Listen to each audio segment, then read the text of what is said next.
Before we get started, I want to give a big thanks to my personal sponsors, Jensen USA, Industry 9, and PNW Components. I have links in the description below to all the parts that I swapped over to this new Pivot Switchblade.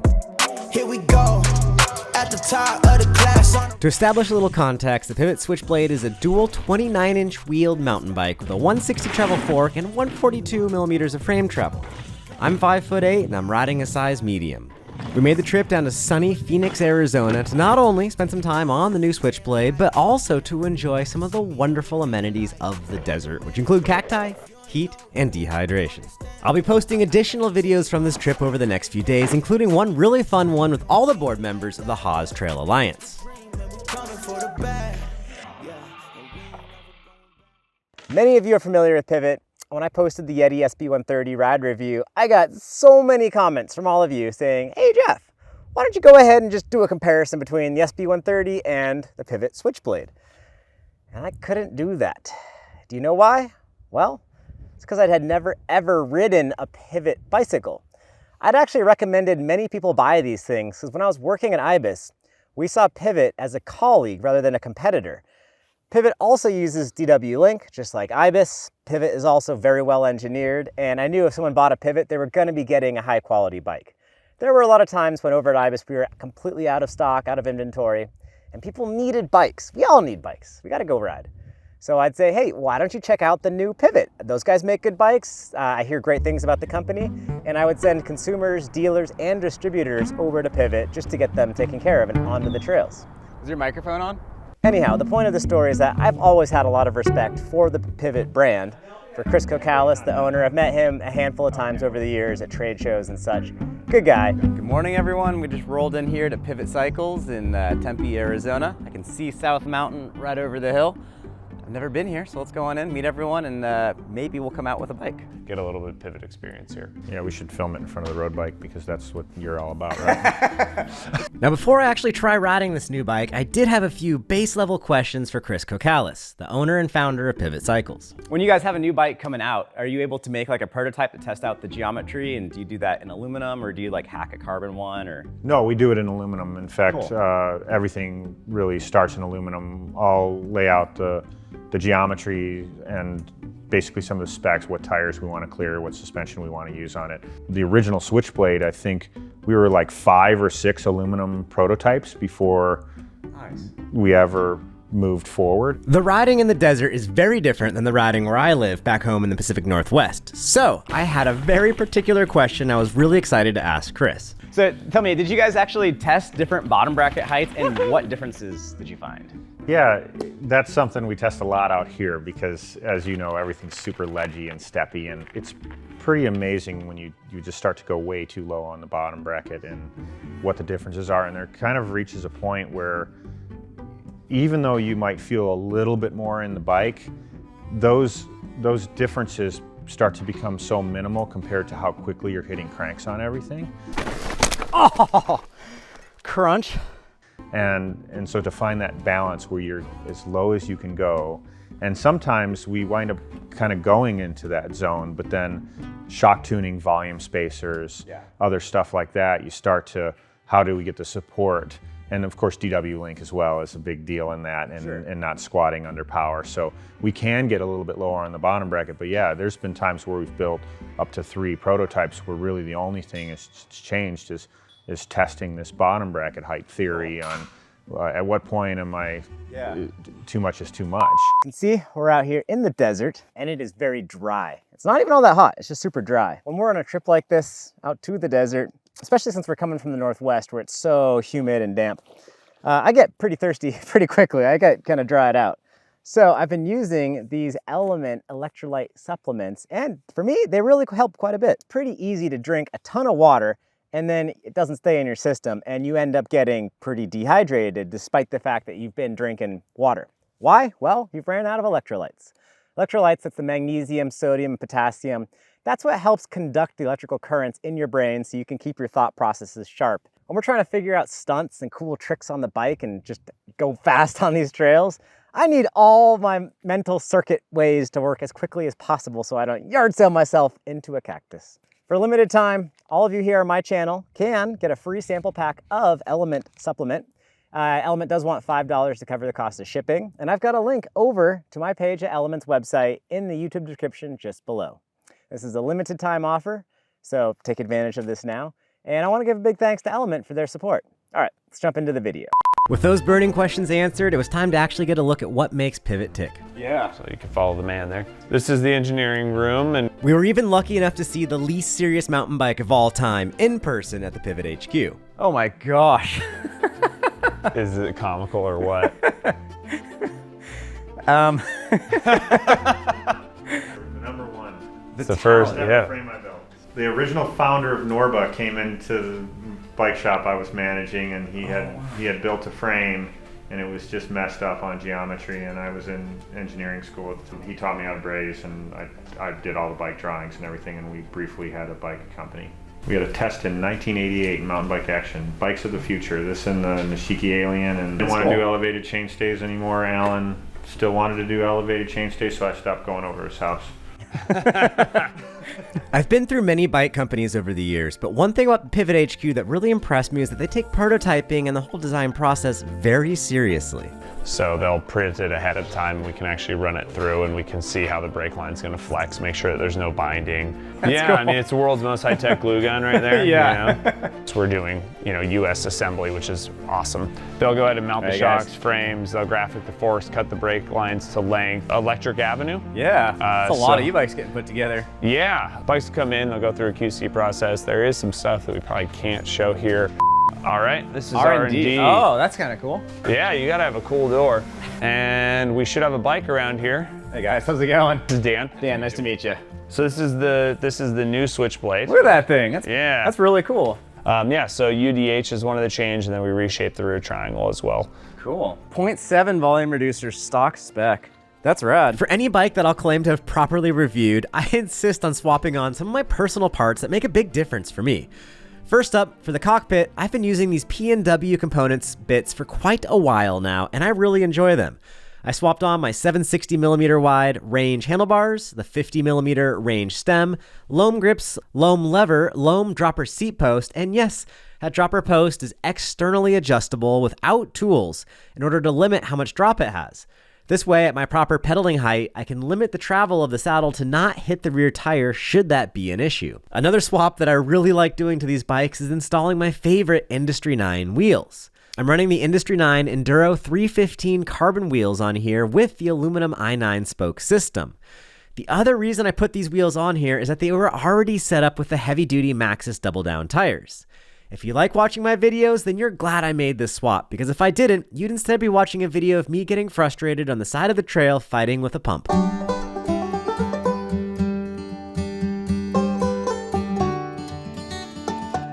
You get today's award for most air. For the first ride above the new Pivot Switchblade, we headed over to the Haws trail area. I've heard from a lot of folks recently that the new Haws trails are really good. So we spent some time riding with Crystal Petroselli, who's a board member for the Haws Trail Alliance. In case you're wondering, yes, I've got a full video with the HTA coming soon.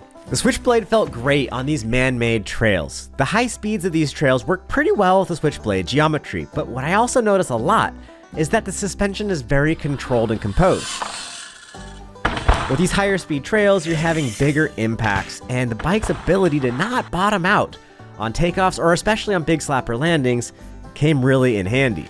The fellow who filmed this video, Logan, went ahead and tested out the Pivot with some hucks into some rocks that were not advised. A new thing to shoot for, taking off way back there. Yeah. You don't have to jump it if you don't want to. No, it's just so blind that I want to. Okay. Good? Hold on, I'm at it.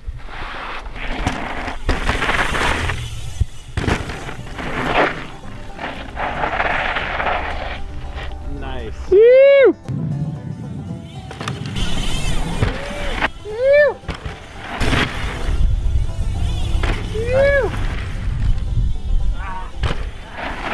The trails here are super fun, and in between the beautiful rock slabs, you'll have quite a bit of rock rubble. Your knobs are not penetrating the soil here. Back in Bellingham, your knobs will dig right into the dirt. So the way a bike rides is a little bit different. Right away I noticed that this thing is pretty firm with the suspension. I don't really care about small bump sensitivity. I'm not a stickler for that. Like on the Yeti SB130, kind of a similar feel off the top to the Yeti in that it is pretty firm. Firmer than the Ibis, and they're both way firmer than like the Evil Offering. I actually prefer these firmer off the top bikes to the more plusher, more open ones. I just tend to pump the bike a lot and smash it into corners, and when the back end starts moving and oscillating, I know this is supposed to be more of a damping thing, but it comes into the kinematics and how much leverage is applied to the shock at the beginning of the stroke. But yeah, it's pretty darn firm off the top. That means you get some pretty good efficiency when you're going to pedal. And people talk about traction and how this affects traction. I feel like there's really good traction here in the desert. I feel like when you've got a tacky tire on a dry piece of rock, you're gonna have great traction. I feel like you have low traction when you're riding on wet rocks or if you're riding on wet mud.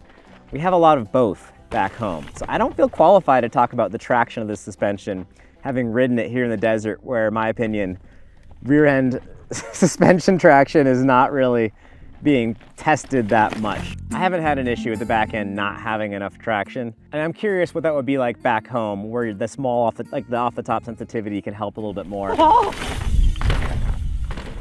One of my favorite features they build into this bike is that it makes you look a little bit taller. Everyone kept saying that the bike looks small for me, so I took that to mean that I look just a little bit taller riding around on the Switchblade.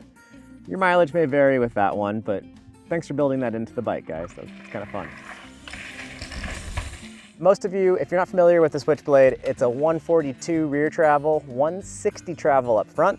So this is going to compare directly to the Ibis Ripmo AF, those bikes. It's going to compare directly to the Yeti SB130 lunch ride, though that lunch ride has like 5 millimeters less travel in back. You're not going to notice 5 mils of travel in the back of a bike. It's going to compare to the Orbea Occam that we're also riding out here, and the Evil Offering. So I've got a bit of time on all of these bikes, and I can offer some comparisons, which we will in this video. We were riding this rock garden today, and I like to do like this little stoppie to get into it and set up for it nice. The head tube angle on this, it's on the steeper side of the spectrum. It's a 66, but that also meant that the stoppie turn was pretty controlled on this thing. And then threading it through the rock gardens, it's not that big of a wheelbase, so it's pretty easy to get through, but it's not the kind of bike where you can just let go of the brakes and point it straight and hold on. It's gonna reward a more active riding style pretty well. It's not like, I'm not gonna say it's short and nervous, nothing like that, but it has like this intermediate wheelbase that can still pick a line through tighter stuff when needed. We found this big rideable rock, and on the back of it, you're kind of like coming in this steep section, and it's a little bit hairy. If I just saw this geometry on paper, I'd think like, ooh, I probably wouldn't get too wild on it. But when you have this much travel, that does help a lot with the confidence. So I felt pretty safe. I wouldn't say absolute sending it, but you know, getting up on one wheel where I probably shouldn't and getting airborne here and there. And because of that little firmer rear end, it's easy to get the bike off the ground. I like that. Right away, I noticed out of all the things on this bike, I noticed that the stack height was a little bit higher than I was used to. Not a big deal, I just swapped some spacers around, lowered the handlebars down. But pedaling up the hill, the Switchblade felt fine, felt great. First riding impressions were pretty positive. The geometry is quite neutral. I did not feel like it was nervous or anything, but on like, you know, regular sanctioned public trails that aren't crazy steep or anything, the geometry is spot on. What I noticed the most was that I could push the bike pretty hard and I wouldn't bottom the suspension out. So Pivot has engineered a ton of progression into the suspension, and for me, and for Logan over here who's holding the camera, that feels great because we like to hit jumps and send it and all that. So we were really happy with that amount of support. The chain stays pretty short on here, so I like to wheelie it, but I wheelie all the bikes. But the combination of the short back end and that progression is pretty good. This is not like a gnarly heavy duty enduro race bike. I know it's got quite a bit of travel, 160, 142, but on the tighter, more switchbacky trails, you could lean the bike over and you could still turn the handlebars a little bit and get the bike, scoot it right through the switchbacks pretty comfortably. So that worked quite well. It felt like this bike, like you needed to turn the handlebars a tad more than the SB130. The SB130 is happier when you're actually leaning the whole thing a lot. Compared to the Ripmo, I tend to corner the Ripmo a little bit differently. Once again, I like the Ripmo more with a 170 fork, and I tend to lean it a lot. The Occam almost feels as though it's shorter and almost feels as though it's steeper, so you're like turning the handlebars a little more on the Occam. All right, I can't wait to get this bike on the trail again tomorrow and the next day, and maybe the next day after that. So let's go find some tacos, and yeah, we'll meet up again mañana. You're not going down there, are you? No. That's a cliff once you get past all the edges. You'll see it a lot better on the other side of this knoll. So today wraps up possibly filming with the Switchblade, and today was a really fun day. The stuff we were riding today is not like normal mountain bikey trails. We rode a bunch of that the last couple days, and I wanted to change it up and ride someplace a little bit more unique. Someplace that I would have fun exploring and that you guys might not be familiar with. So we went to an OHV area, which means place where you can ride motorcycles, side-by-sides, shoot guns, live for 14 days uninterrupted by the police. And we found a great little loop, pretty short, but the amount of cool features off to the side was just like top-notch. I was down here and I didn't see him, and I'm thinking, what the shit? Just dove off. Yeah, I didn't know, yeah. Yeah, that's hilarious. Yeah, he's packing a little extra down there, that's for sure. We had to stumble through the desert a little bit, through plenty of like horse trails, just beat to all heck, loose rubble and rocks all over. That's not traditionally the best place to test any kind of a new bike. Some folks would call those kind of trails miserable, others would call them an adventure. I had a good time on them. The Switchblade handles well enough at speed and well enough at slower speeds that stuff like that is fine. The bigger, longer travel bikes or the much slacker head tube angle bikes, they can have a harder time in trails like that. If you have a slacker head tube angle, you really need the more core strength to hold the bike in a straight line when you're going through that rough stuff. Then again, a slacker angle in the rough stuff feels really nice. The Switchblade was fine through the baby head rocky sections. The torsional stiffness of the frame felt spot on for that. Sometimes when you're going through the baby heads, it'll wind your bike up and start pointing you in weird directions. I didn't experience any of that. It was just fine. We found a really cool bunny hop up onto a ledge, ride along a thing, plop down. That was a killer spot for the progression of the Pivot's suspension. So the Switchblade has plenty of progression because I never had a harsh bottom out where my fillings and my teeth shook or anything like that. Big, like head high to flat landings, it was fine. It was pretty cool. And in fact, I'd like to ride this bike more for doing more ridiculous drops to flat because they don't hurt. My wrists are doing okay. Notable difference compared to other bikes I've been on recently. So A+ for that. However, the suspension starts ramping up pretty early into the curve. So it does help it feel more poppy. But there's times where I was expecting it to get into the travel more quickly than it actually did. Wasn't a problem or anything, it's just a unique trait for that bike. Here in Arizona, you have so much traction. You either have rock with lots of traction with your real sticky tire, or you have loose rock over hard pack, in which case you have no traction at all. So the suspension, if you set it up relatively soft with a little bit of damping to help control things, that's what I've done over the years. This bike felt like it had a little bit, like not a ton of damping, but just more progression than my other bikes, which worked out well. But it's not what I would have thought would be like the turnkey setup for this area. I'm not a Phoenix local or anything like that, so I don't know the best setup, but this thing worked totally fine. I've got no complaints from the rear end. I don't really notice suspension that much because I don't think it's really that important. I think we're making a bigger deal out of the nuances among these designs than we really need to. The bike's geometry is more significant to me. And when a suspension design ends up changing the geometry of the bike, that's when I start to get grumpy Gus for everyone. The head angle is totally fine. It was never too steep. There were times where I wouldn't have minded it being a little bit slacker. When it did get a little bit steeper, you know, I wouldn't mind it being a ½ degree slacker. It doesn't need to get a lot slacker, just a little bit. Now for the regular people looking to get a regular mountain bike, the Ripmo to me is gonna feel more monster trucky. It's gonna feel, I don't know what the numbers are, if it's a degree and a half, but it feels quite a bit slacker. As a result, the front end feels longer.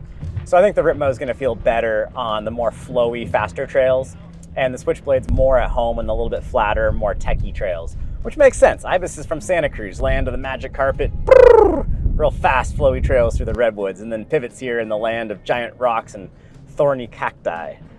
very different experience where they're testing both these bikes. And it's cool. They're a little bit different. I don't think, like, you could totally take them to each other's neighborhoods and they work just fine.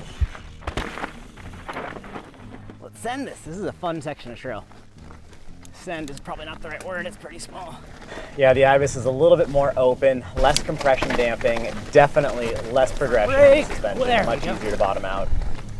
Probably my biggest complaint with Ibis bikes is that I bottom the suspension out almost every single landing. That's not a traditional landing. Oh, I love wheelies. And then on most takeoffs, because I'm preloading to go high, the thing will bottom out as well. I don't think the differences are big enough that you would go wrong by getting one versus the other. Whoa, okay. This is kind of an early record. Yes, I would happily ride a Pivot in Santa Cruz or back in Bellingham, and I would happily ride an Ibis or an Evil or whatever down here in Phoenix. It's a bigger deal to actually get out and ride. Don't think about it too much. Right, Logan? Big thanks to Pivot for loaning us the Switchblade and trusting us with their secret that the derailleur hanger is now different and that the bike is now green. There we go. That was fun. Big thanks to the HTA for showing us around the Haws trail system. Thanks to all of you for watching, and please hit that red button for more fun videos talking and blabbing about bikes. All right, peace everyone. Again, thank you all for watching my videos, for subscribing, and for leaving me your friendly comments down below. I really appreciate all of your help because I could not be here without all of you. And with that, thank you for joining me today.